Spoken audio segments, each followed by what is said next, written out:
우리 주님 예수 그리스도의 은혜와 평화가 저와 여러분에게 함께 하시기를 바랍니다. 여러분은 지금 이 자리에 계신 하나님의 뜻을 알고 계십니까? 마음속으로 대답하세요. 알고 계신다고 하시는 분, 난 잘 모르겠다고 하시는 분. 제가 설교를 짧게 끝내는 방법은 그냥 아시는 분이 모르는 분에게 전하면 되지요. 하나님의 뜻은 아는 듯 모르고 모르는 듯 압니다.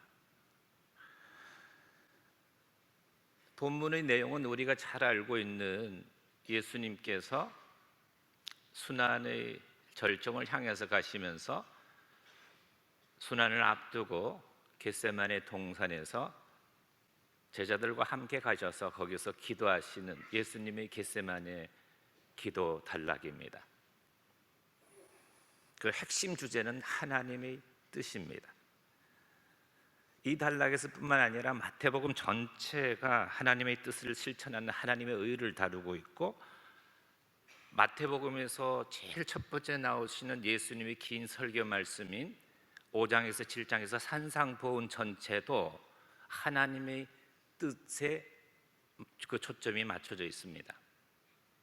그리고 산상수훈에서도 가장 중요한 단락인 주기도 단락의 세 번째 간구가 하나님의 뜻이 하늘에서와 같이 땅에서도 이루어지게 하소서, 거기에 하나님의 뜻이 나오고요, 하나님의 말씀, 예수님의 말씀을 듣고 결단을 촉구하는 마태복음의 정결 비유에서도, 산상수훈의 정결 비유에서도 마태복음 7장 21절에 의하면 나더러 주여 주여 하는 자마다 다 천국에 들어갈 것이 아니요 다만 아버지의 뜻대로 행하는 자라야 들어가리라. 하나님의 뜻이 나옵니다. 이런 점에서 마태복음에서 신앙생활이라고 하는 것은 다른 것이 아니죠. 하나님의 뜻을 이루는 삶입니다. 그리고 신앙인이라고 하는 것은 하나님의 뜻대로 믿고 행하는 사람입니다. 도대체 하나님의 뜻이 무엇입니까? 이 질문에 대한 대답은 두 가지 측면에서 대답할 수가 있습니다. 하나는 이론적인 거고 다른 하나는 실천적인 것입니다. 하나님의 뜻은 바르게 알고 정통신앙, 정통교리, 그리고 바르게 행하는 것입니다. 정통실천을 하는 것이죠. 바르게 믿고 바르게 실천하는 것이 하나님의 뜻입니다. 근데 교리적으로 보면은 하나님의 뜻이 뭘까요? 마태복음 22장에서는 이렇게 얘기를 합니다. 하나님의 뜻이라고 하는 것은 하나님을 사랑하고 그 사랑으로서 이웃을 사랑하는 것이 하나님의 뜻이라고 얘기를 합니다. 그러나 아는 것으로 하나님의 뜻은 해결이 되지를 않습니다. 그것을 실천하는 것이 하나님의 뜻이라고 하는 것을 마태복음에서는 가르쳐주고 있습니다.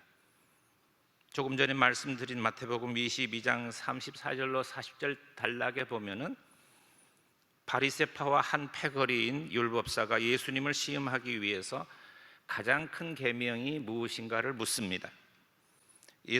예수님은 이렇게 대답하십니다. 네 마음을 다하고 목숨을 다하고 뜻을 다하여 주 너희 하나님을 사랑하고, 이것이 크고 첫째 되는 계명이요 둘째도 그와 같으니 네 이웃을 네 자신과 같이 사랑하라 하셨으니, 이 두 계명이 온 율법과 선지자의 강령이니라. 그러니까 하나님을 전심으로 사랑하고 이웃을 내 자신처럼 사랑하는 것이, 그것이 성경의 가르침이라는, 강령이라는 말은 이게 걸려있는 말씀이라는 뜻입니다. 모든 우리가 하나님을 어떻게 믿어야 될지, 어떻게 행하고 살아야 될지 하는 것은 이 하나님 사랑과 이웃 사랑의 계명에 다 걸려있는 거예요.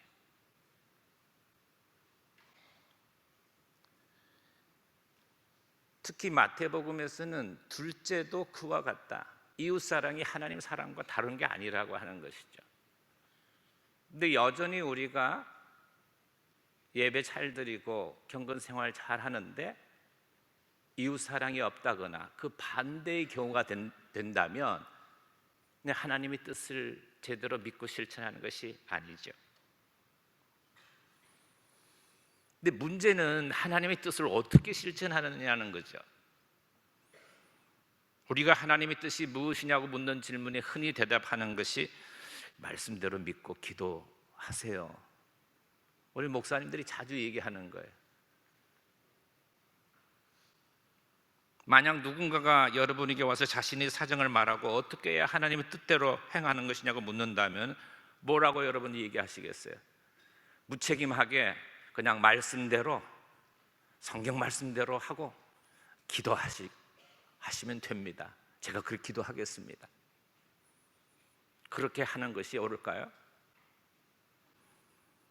아니면 온갖 자신의 경험을 가지고 그 사람에게 이것이 하나님의 뜻이라고 자세하게 설명하는 것이 하나님의 뜻일까요?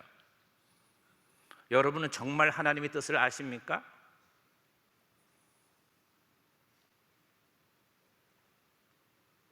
아니, 여러분은 정말 하나님의 뜻을 모르십니까?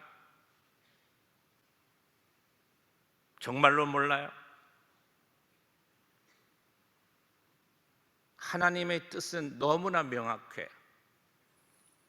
예수님은 하나님을 전심으로 사랑하고 내 이웃을 내 몸처럼 사랑하는 것이 하나님의 뜻이라고 얘기를 합니다.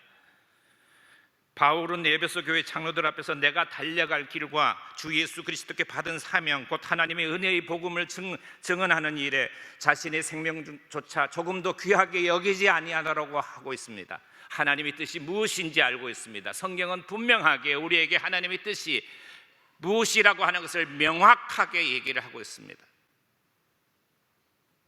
너무나 분명합니다. 모른다고 할 수가 없습니다. 모른 척할 수도 없습니다. 그러나 막상 하나님의 뜻을 행하려고 할 때는 너무나 넓고 모호합니다. 도대체 어떻게 해야 합니까? 바울은 이렇게 대답합니다. 하나님의 뜻을 알고 행하려면 주님과 하나가 되면 됩니다. 하나님께 자신을 들여서 하나님과 동행하면 됩니다. 그러면 하나님의 뜻을 알 수도 있고 행할 수도 있습니다. 바울은 세례를 이렇게 말씀합니다. 바울은 우리가 알기에도 위대한 신학자입니다. 믿음과 세례와 칭의와 화해와 새 창조를, 새로운 피조물 되는 것을 하나로 묶어서 신학적으로 풀이하신 분입니다. 세례란 그리스도와 하나 되는 신앙 사건입니다.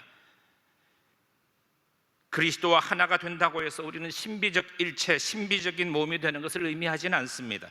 오히려 그리스도와 하나가 된다고 하는 것은 그리스도와 자신의 삶에 있어서 한 몸 된 운명 공동체가 된다는 뜻입니다.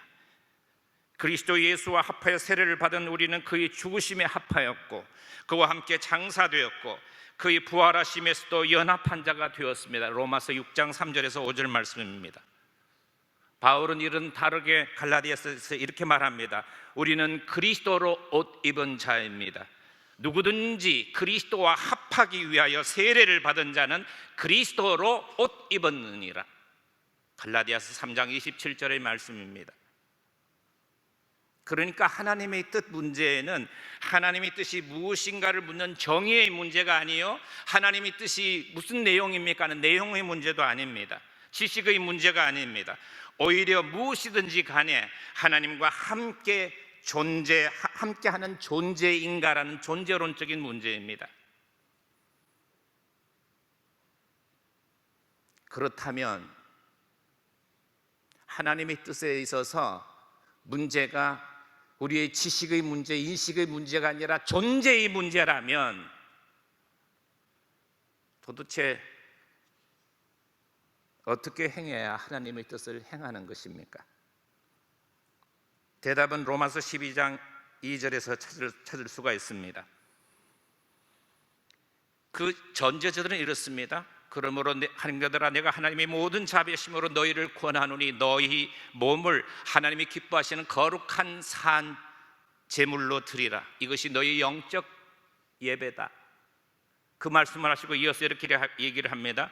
너희는 이 세대를 본받지 말고 오직 마음을 새롭게 함으로 변화를 받아 하나님이 선하시고 기뻐하시고 온전하신 뜻이 무엇인지를 분별하도록 하라.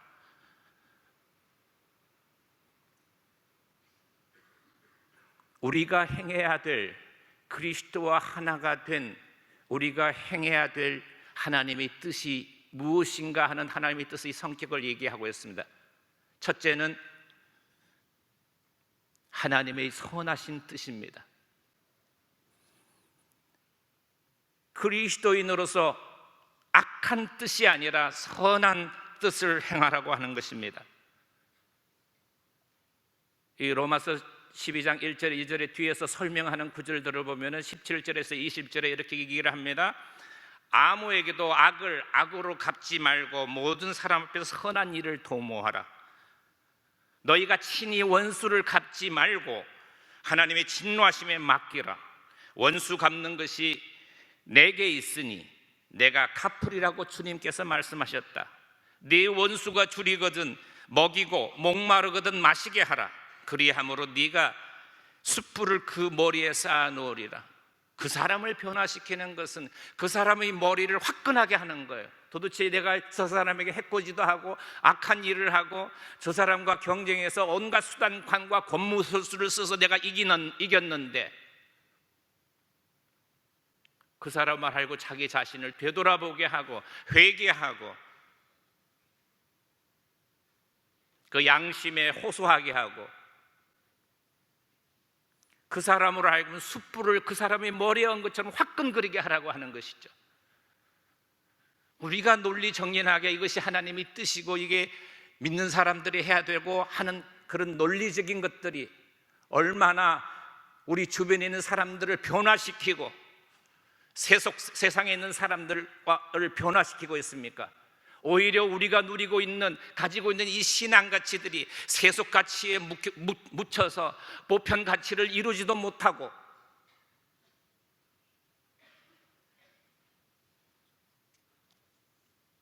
점점 교회는 왜소해져 가고 있습니다. 바울은 이렇게 말합니다. 악에게 치지 말고 선으로 악을 이겨라. 하나님의 뜻은 선으로 악을 이기는 것입니다. 두 번째로 바울은 이렇게 얘기를 합니다. 어떤 하나님의 뜻을 이루어야 될까? 하나님을 기쁘시게 하는 뜻을 이루어야 되지 않겠느냐? 사람의 뜻이 아니라 하나님을 기쁘시게 하는 뜻을 이루라고 얘기를 합니다. 데살로니가전서 2장 4절에 이렇게 얘기를 말씀을 합니다. 오직 하나님께 옳게 여기심을 입어 복음을 위탁받았으니 우리와 이와 같이 말함은 사람을 기쁘게 하려 함이 아니요 오직 우리 마음을 감찰하시는 하나님을 기쁘시게 하려 함이니라.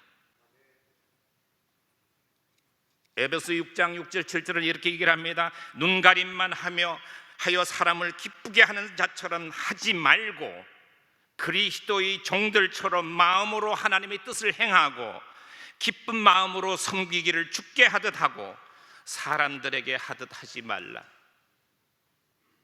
사람들에게 주께 하듯 하라고 하는 것입니다.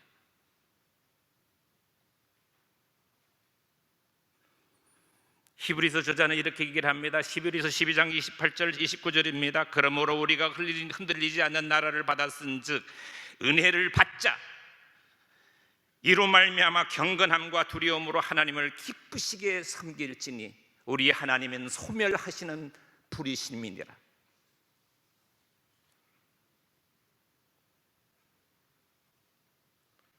우리가 추구해야 되고 실천해야 될 하나님의 뜻은 선한 뜻이고 하나님을 기쁘시게 하는 뜻이어야 하고 부분적인 것이 아니라 온전한 하나님의 뜻이어야 합니다.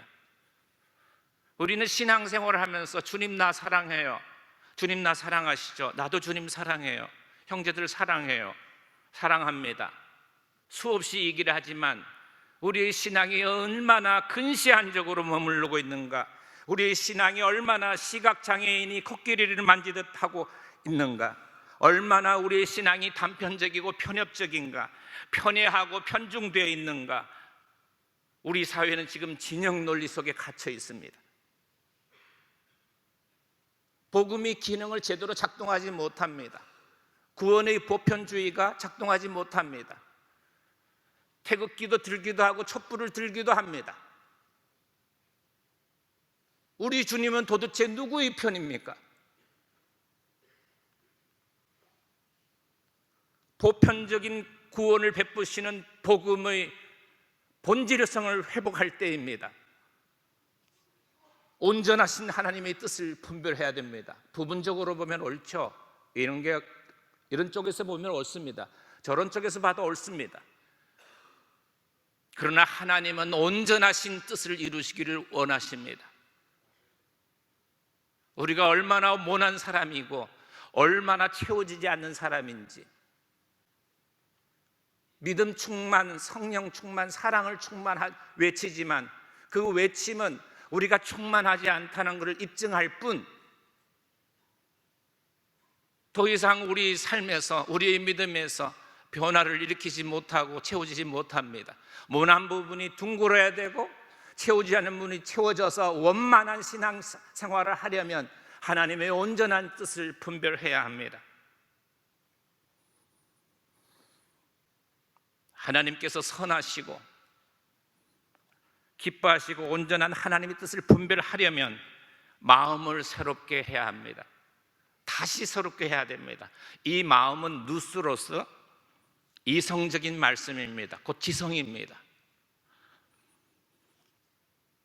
하나님의 뜻에 관한 문제는 하나님의 뜻을 아는 것, 인식의 문제가 아닙니다. 지식의 문제가 아닙니다. 지성의 문제를 넘어갑니다.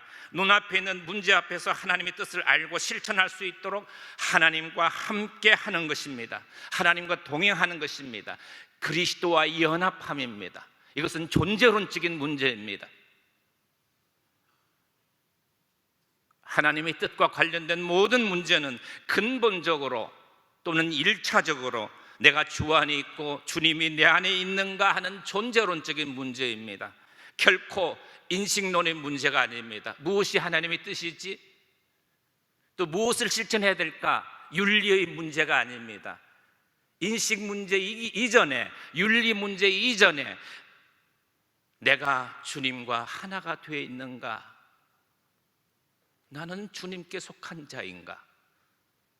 나는 그리스도로 옷 입고 있는가?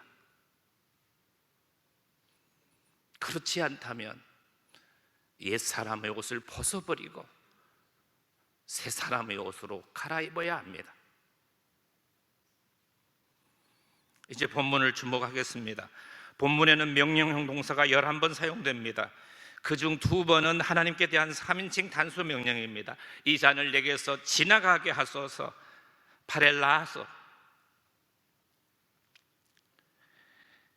당신의 뜻이 이루어지게 하소서, 게네세토. 이거는 주님께 대한 청유형입니다. 요구입니다. 예수님의 겟세마네 기도 단락의 핵심은 모든 그리스도인에게 기도의 본보기를 보여주는 문제가 아닙니다. 오히려 본문의 초점은 예수님께서 죽게 되어서 3번 동일한 말씀으로 기도하고 계실 때 제자들의 행동과 태도에 대한 예수님의 요구에 있습니다. 그래서 본문에는 9번이나 2인칭 복수 명령이 나옵니다. 머물러라, 깨어있으라, 깨어라, 기도하라, 자라, 쉬라, 보라, 일어나라, 보라.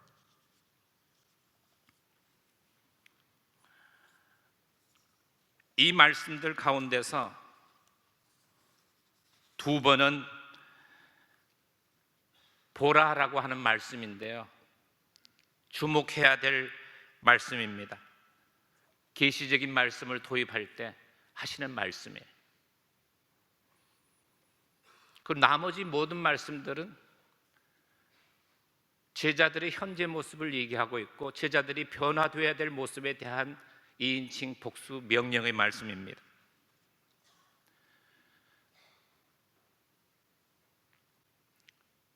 예수님은 주님께 기도했습니다.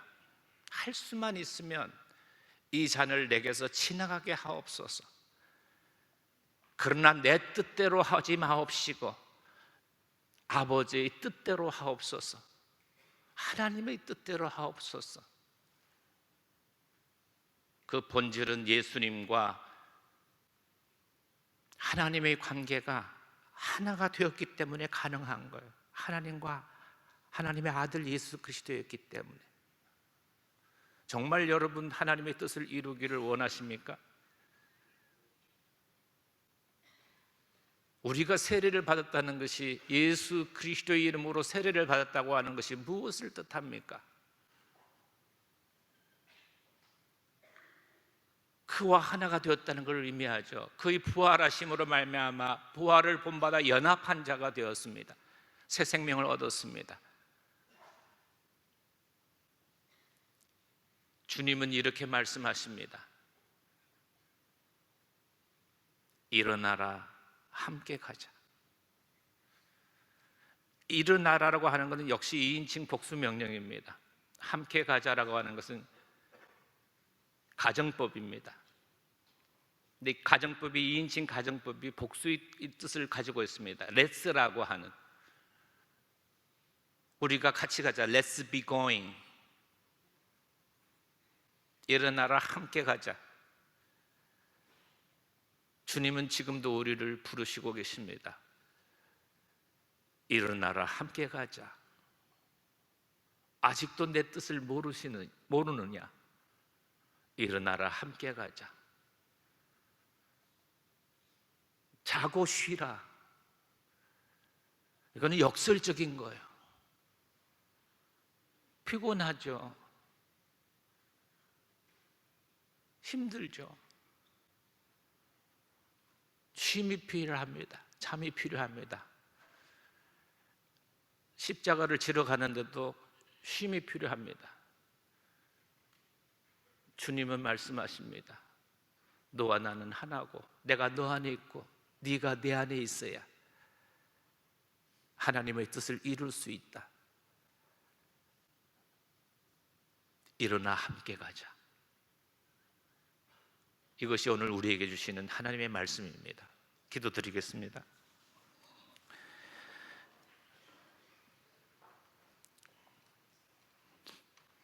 하나님, 우리는 수없이 하나님 뜻을 아는 척하고 때로는 모르는 척할 때가 참으로 많이 있습니다. 오늘 주님 주시는 말씀을 듣고 주님이 걸어가셨던 그 십자가의 길을 기쁘게 걸어갈 수 있도록 새로운 은혜를 더하여 주옵소서. 우리 마음을 날마다 새롭게 해서 지성에서 영성으로 주님과 하나됨을 깨닫게 하여 주옵시고 주님과의 운명 공동체로서 남은 생을 살게 하여 주옵소서. 예수님 이름으로 기도드립니다. 아멘.